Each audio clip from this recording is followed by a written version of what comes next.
অমর একুশে বইমেলায় ছুটির দিনে কুচিকাচাদের পদচারণায় মুখর মেলা প্রাঙ্গণ। সকাল থেকে নতুন বই দেখে আনন্দে মেতে ওঠে শিশুরা। অভিভাবকদের সঙ্গে ঘুরে ঘুরে পছন্দের বই সংগ্রহ করছে শিশুরা। বইয়ের প্রতি ভালোবাসা বৃদ্ধি ও শিশুর মানসিক বিকাশের জন্য প্রতি বছর বইমেলায় আয়োজন করা হয় এই শিশু প্রহরের।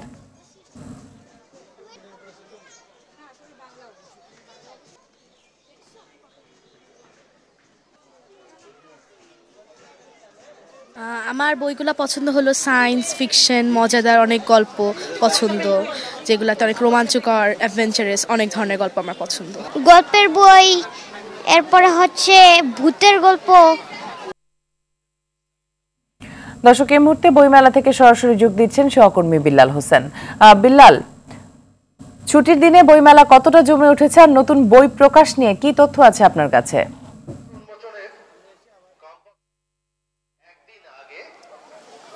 মিতু, আপনি জানেন যে অমর একুশে গ্রন্থমেলার কিন্তু আজকে প্রথম যে সাপ্তাহিক যে ছুটি, আজকে সেই ছুটির দিন। আর ছুটির দিনে কিন্তু বলা যায় যে সকাল 10টা থেকে কিন্তু মেলা প্রাঙ্গণে কিন্তু মেলা বই প্রেমীদের একটি আগমন কিন্তু ঘটে। আজকে কিন্তু আমরা সেটি কিন্তু দেখেছি। এখন আমি আসছি যে মেলার যে সবচেয়ে যে আকর্ষণীয় একটি জায়গা, যে শিশু প্রহরে জানেন প্রত্যেক শুক্রবারে যে শিশু প্রহরে কিন্তু শিশুদের জন্য যে আলাদা বিভিন্ন যে বই সেটি থাকে, পাশাপাশি কিন্তু এখানে একটি শিশুদের জন্য একটি আয়োজন, একটি বিনোদনের একটি আয়োজন করা হয়, সেটি একটি সিসিমপুর। আমরা আজকেই কিন্তু একবেলা মেলায় এসে দেখেছি যে শিশু প্রহরের একটি পাশে যে সিসিমপুরে যে আয়োজন থাকে, সেই আয়োজনটি কিন্তু এবার হচ্ছে না। আমরা প্রাথমিকভাবে যেটি জানতে পেরেছি যে যেহেতু ইউএসআইডি যে বাংলাদেশে অর্থায়ন বন্ধ করার কারণে কিন্তু এই আয়োজনটি এবার হচ্ছে না, কারণ এই সিসিমপুরটি কিন্তু প্রতি বছর করে থাকে ইউএসআইডির পক্ষ থেকে।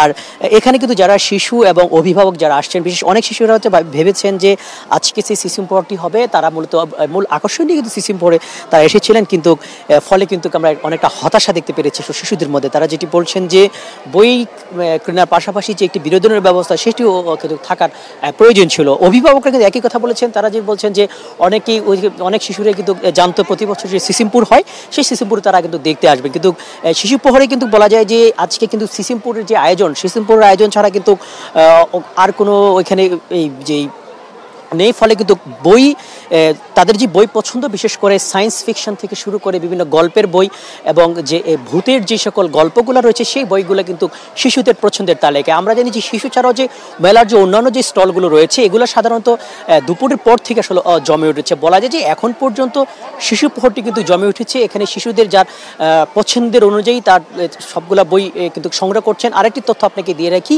এবার কিন্তু যে মেলায় কিন্তু অনেকগুলো ইসলামিক স্টল কিন্তু আসাতে কিন্তু শিশুদের অনেকে দেখেছি ইসলামিক বইগুলো কিন্তু খুব গুরুত্ব সহকারে ক্রয় করছেন। তো এই ছিল অমর একুশে গ্রন্থমেলা থেকে আমার কাছে সর্বশেষ। মিতু। বিল্লাল, অসংখ্য ধন্যবাদ আপনাকে।